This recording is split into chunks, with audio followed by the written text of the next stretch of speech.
আপনি দাঁড়িয়ে আছেন এক বিশাল কবরস্থানের মাঝখানে।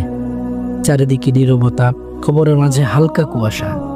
একটা কবর খোঁড়া হয়েছে, আগামীকাল এখানে কাউকে দাফন করা হবে।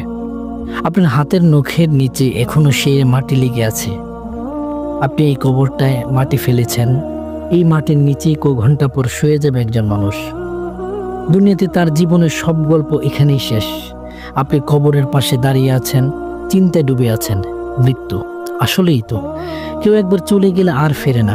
এখানে কতজন আছে যারা একসময় হাসতো, খেলতো, পরিবারের সাথে সময় কাটাতো। আজ তারা সবাই নিঃশব্দে শুয়ে আছে মাটির নিচে।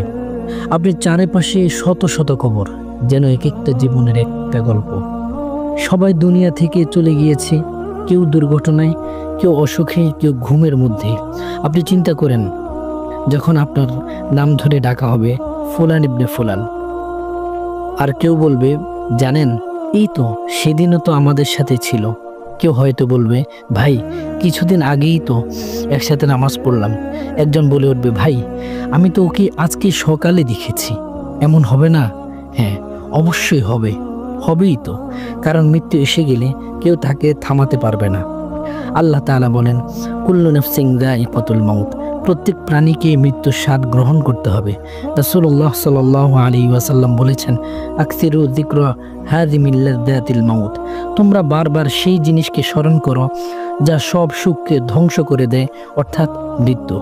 মৃত্যু আসে নিঃশব্দে, কারো অনুমতি নেয় না। হয়তো এই কবরস্থানে আসার পরেই কোনো এক জানাজায় নামাজ পড়তে পড়তে আমাদের সময় হয়ে যাবে। হয়তো আজ রাতে ঘুমিয়ে গিয়ে আর উঠব না। দুনিয়া একদিন ছেড়ে যেতেই হবে। এই দুনিয়ার চাকচিক্য, মোহ, সম্পদ, খ্যাতি সব কিছু একদিন পিছনে ফেলে চলে যেতে হবে। শুধু কিছু আমল, কিছু দোয়া আর হয়তো কিছু ভালোবাসার চোখের অশ্রু, এই হবে আমাদের সাথে। তাই এখনো সময় আছে, তাওবা করে ফিরে আসা যায়। আল্লাহ আমাদের ডাক ডেকে বলছেন, ওয়াতুবু ইলাল্লাহি জামিআন আইয়ুহাল মুমিনুনা লাআল্লাকুম তুফলিহুন। হে ঈমানদারগণ, তোমরা সকলে আল্লাহর নিকট তাওবা করো যাতে তোমরা সফল হও। চলুন সেই আল্লাহর পথে ফিরে যাই, যিনি মৃত্যুর পরও ক্ষমা পথে ফিরে যাই, যিনি মৃত্যুর পরও ক্ষমা করতে পারেন। চলুন এমন জীবন যাপন করি যেন মৃত্যুর পরও মানুষ আমাদের জন্য দোয়া করে আর আমরাও কবরে হাসতে পারি।